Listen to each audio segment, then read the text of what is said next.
So yet again, and for the time being, we're left without conclusive evidence that plants hear. But I should say, I am open to any experiment that will change this paradigm. Perhaps in the future, I'll have to change this class to report such studies. What did I just hear myself say? Perhaps in the future, I'll have to change this class to report such studies? Well, here we are in the future, and I indeed have to change the class. Let's go to the studio so we can hear what we now know about what a plant hears.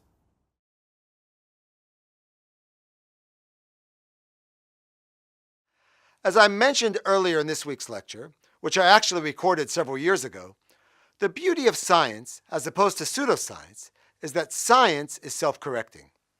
Scientists are always open to the possibility that our conclusions are wrong, and open to new data which contradicts our older claims.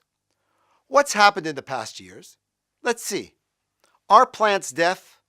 Until 2012, all the research seemed to lead to this conclusion.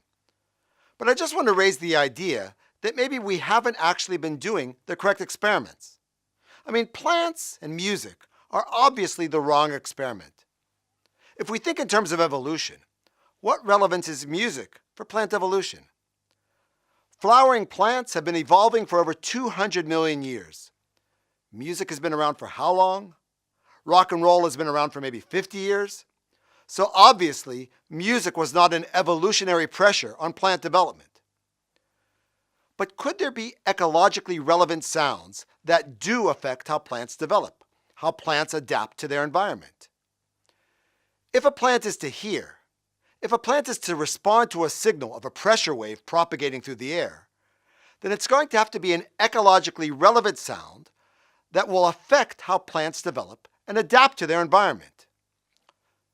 So maybe we need to consider what these sounds are. Such sounds would have to give either clues, such as to the presence of pollinators, or to the location of resources, such as water. For example, back in 2012, a report coming out of the laboratory of Professor Stefano Mancuso in Italy hinted that roots can change their shape in response to sound waves propagating through water. As we see in this picture, his group showed that corn roots bend towards low-frequency vibrations. In this experiment, for the first few days, the roots were grown in silence. Then once exposed to the low-frequency vibrations, the roots bent to the direction of the source of the sound waves. This was a very intriguing result, but comes with several caveats. First, this result is a single figure in one article. Second, the sound waves were propagating through water and not air. Mancuso's team recently published a follow-up study. In this paper, Mancuso's group observed that low-frequency sound changed the direction of root growth of young Arabidopsis seedlings. As I hope you can see here in a figure from the article, when these plants are placed vertically, the roots normally grow down, as we'll learn more in depth in the next class. Mancuso grew this second plate with a speaker emitting low frequency, about 200 Hz, sound waves placed to the side of the plate. As I think you can clearly see, these roots grew towards the sound source. Mancuso termed this phonotropism, or growth towards sound. This observation leads to two important questions. First, what is the physiological mechanism that connects the sound waves to the change in growth?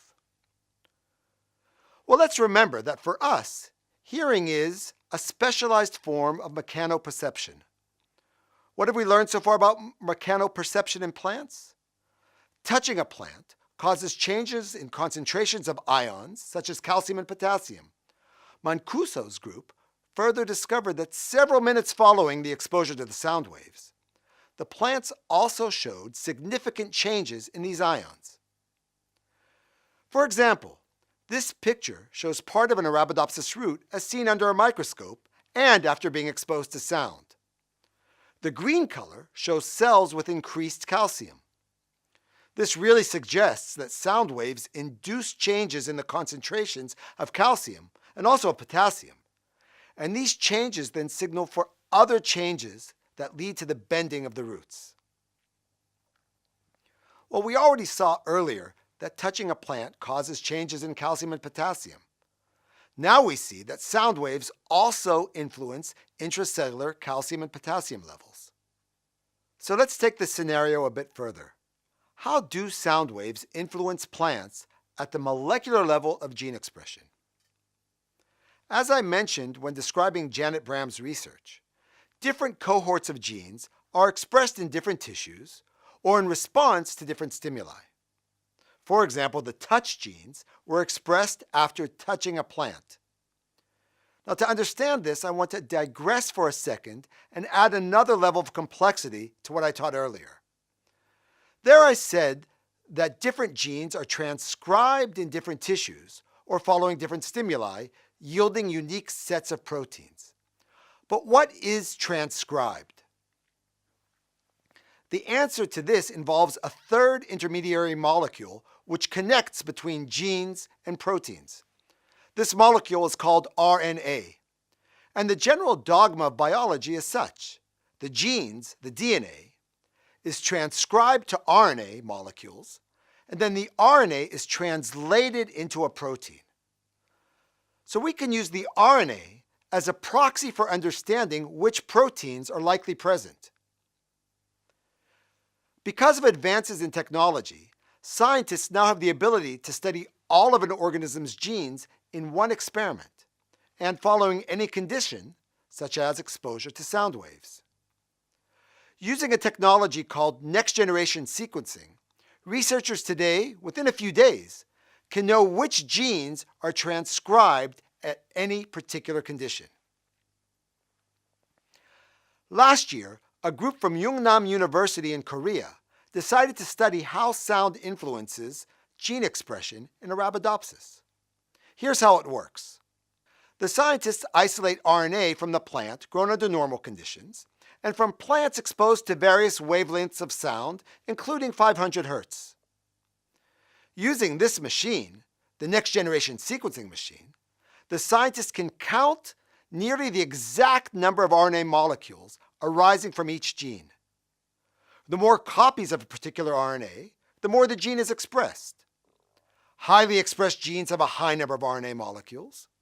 Genes that aren't expressed at all have no RNA molecules.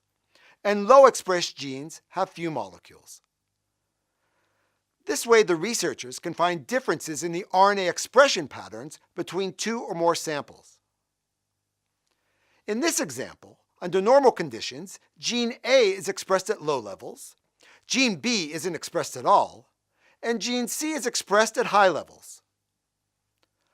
Following exposure to the sound waves, the expression of gene A doesn't change at all. Gene B is now turned on and expressed at high levels, while gene C, though it's still being expressed, is now expressed at lower levels than before. In other words, the 500 Hz sound treatment has no effect on gene A, induces gene B, and slightly represses gene C. Using computational methods, these changes can be visualized on a color scale. The more the expression of a gene increases, we give it a red color. The more it is repressed, a green color. And if no change at all, then it's visualized as black. This way, we can quickly observe the expression patterns of hundreds and even thousands of genes at one time and under different sound treatments. And this is what the Korean group did. What they found is that 59 genes were induced following the sound treatment. But here's where it gets interesting. Out of these 59 genes, 23 were genes that had been previously identified as touch genes by Janet Bram's group. In other words, the sound waves induced the expression of 23 touch genes. Not all of the over 500 genes that Bram identified were induced by sound. But the fact that a small subgroup of these genes are sound responsive indicates that a plant's response to sound waves is similar to ours. For us, hearing is a physical response of vibrations sensed in our ears. These vibrations are pressure waves which propagate through the air with a recurrent pattern. That's the frequency. In the first part of today's lecture, we saw that plants respond to physical stimulation. Now we see that this response extends also to sound vibrations, which lead to a physical stimulation. And now for the second question. What is the ecological significance to responding to these sounds? Why should a plant want to listen, for example, to 200 hertz? Indeed, if scientists want to study plant responses to sound waves, they need to consider what the physiologically relevant sounds are that would provide an evolutionary advantage for a plant to hear. Such sounds would have to either give cues, such as to the presence of pollinators, or as to the location of resources, such as water. Mancuso's study, coupled with the molecular genetic one, might help explain phenomena that city engineers have known for decades. Tree roots often surround and invade water and sewer pipes, causing huge physical and financial damage. While we largely assumed that the roots were attracted to the water leaking out of the pipes, I'm open to the possibility that the roots are attracted to the sound of the running water in the pipes. But even if not, roots clearly need to know how to find sources of water. Clearly there's more going on here than we ever imagined. If in the first edition of What a Plant Knows, I wrote, "For hundreds of years, plants have thrived on Earth, and the nearly 400,000 species of plants have conquered every habitat without ever hearing a sound." I now need to reevaluate my position. Plants may indeed respond to acoustic signals. This is the strength of the scientific method and what separates science from pseudoscience. Pseudoscience seeks confirmations, while science seeks falsifications. As a scientist, I clearly realize that my best hypotheses and conclusions are tentative, waiting to be shot down by some future study. The pseudoscientist, on the other hand, is convinced that his conclusions have been proven true. A pseudoscientist won't let contradictory results get in the way of his opinion. While there are many things we don't yet understand, it doesn't mean that there's not a scientific explanation waiting to be exposed by the proper experiment. The new studies I highlighted over the past few minutes hint that we are on the verge of a deeper understanding of plant responses to sound waves. To sum up, today's lecture has dealt with tactile sensitivity. In both humans and plants, touch leads to an electric signal. In humans, we've seen various modalities. There's mechanoreception, there's temperature reception, there's pain, and there's hearing.